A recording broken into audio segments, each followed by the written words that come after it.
బహుశా భాగ్యనగరంలో జరుగుతున్నటువంటి ఈ అక్రమ నిర్మాణాలన్నీ రాష్ట్ర ప్రభుత్వానికి చూపించేందుకే అనుకుంటా.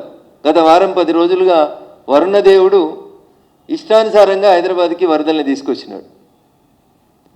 సర్వీస్ రోడ్ని అసలు తీసుకోకుండా సర్వీస్ రోడ్ని బంద్ చేసి హెచ్ఎండి అనుమతులు ఎట్లిచ్చిందో రాష్ట్ర ప్రభుత్వ పెద్దలు చెప్పాలి.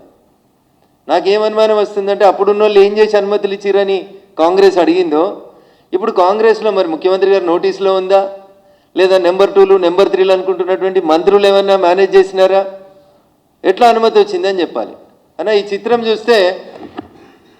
చూస్తే మనకందరికీ స్పష్టంగా కనబడుతుంది. వాళ్ళు కడుతున్న నిర్మాణం పూర్తిగా నీళ్ళలో కడుతున్నారు. మూసీ నది ఇది ముఖ్యమంత్రి గారి డ్రీమ్ ప్రాజెక్టు. 1,00,000 కోట్లు పెట్టి మూసీ ప్రక్షాళన చేస్తాం, ప్రతిపక్షాలు మమ్మల్ని అడ్డుకుంటున్నాయంటారు. హైడ్రా అయితే గొప్ప గొప్ప మాటలు చెప్తుంది Hydraa commissioner Ranganath sir. Ring road ఎక్కితే సర్వీస్ రోడ్ బంద్ అయింది. నీళ్ళు వచ్చినాయని 4 రోజులుగా రోడ్డు మూసేసారు. నార్సింగ్ దగ్గర మేముండే కాలనీలు అన్నిటికీ రోడ్లు మూసేసారు.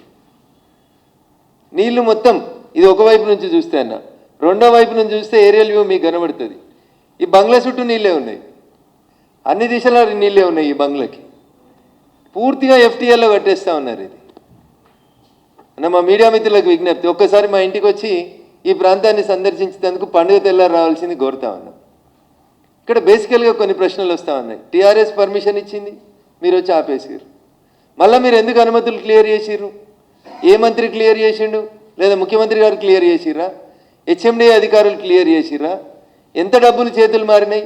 నిజంగా రేవంత్ రెడ్డి గారికి చిత్తశుద్ధి ఉంటే మా మహేష్ కుమార్ గౌడ్ గారు పీసీసీ అధ్యక్షుడు అయితే మస్తు మాటలు మాట్లాడుతుంటాడు, మేము ఇది చేసినాం అది చేసినామని. అయ్యా పీసీసీ అధ్యక్షుల వారు ఒకసారి చూడు ఈ ఫోటో, మీ ముఖ్యమంత్రి గారి దృష్టికి తీసుకుపోండి. మొత్తం నీళ్ళే ఉన్నాయి మీ మూసిలా. ఒక 12 గేట్లు 4 ఫీట్లు ఎత్తిరు అంతే. ఇవి 12 గేట్లు 4 ఫీట్లు ఎత్తెత్తితే ఇగో ఇన్ని నీళ్ళు ఇట్లా నిండిపోయినాయి బిల్డింగ్ చుట్టూ. రేపు ఈ బిల్డింగ్ కట్టి వాడు అమ్ముకొని పోతాడు బిల్డరు. కొనుక్కున్న వాళ్ళకి 5 ఫ్లోర్ల దాకా నీళ్ళు వస్తాయి దీంట్లోకి. 1 కాదు 2 కాదు, కళ్ళతో చూస్తే తెలుస్తాయి. దీని ఏదో పెద్దగా సైంటిస్టులు వచ్చి రెవెన్యూ వాళ్ళు వచ్చి ఏదో చేయాల్సినటువంటి అవసరం లేదు. మీరు అక్కడికి వచ్చి నిల్చుంటే రింగ్ రోడ్ మీద నార్సింగి పోలీస్ స్టేషన్కి ఎదురుగా నిల్చొని పోలీస్ స్టేషన్కి అపోజిట్ సైడ్ చూస్తే మీకు ఇంత స్పష్టంగా కనబడుతుంటాయి. రింగ్ రోడ్కి 100 గజాలు సర్వీస్ రోడ్ను మింగి కడుతున్నారు. ఎట్లిస్తారు అనుమతులు? ఎట్లిచ్చింది హెచ్ఎండిఏ? పేదోడికి అనుమతులు ఉంటే బ్యాంకు లోన్ ఉంటే కూలగొడుతురు కదా అయ్యా రేవంత్ రెడ్డి గారు. దీంట్లో మీ మంత్రుల పాత్ర లేదంటారా? ఎవరి ప్రమేయం లేకుండానే ఈ బంగ్లా నిర్మాణం జరుగుతుందా? అధికారంలో ఎవరుంటే వాళ్ళతోటి కదా ఈ సంస్థ సత్సంబంధాలు కొనసాగిస్తుంది. నిజంగా మీకు చిత్తశుద్ధి ఉంటే మహేష్ కుమార్ గౌడ్ గారు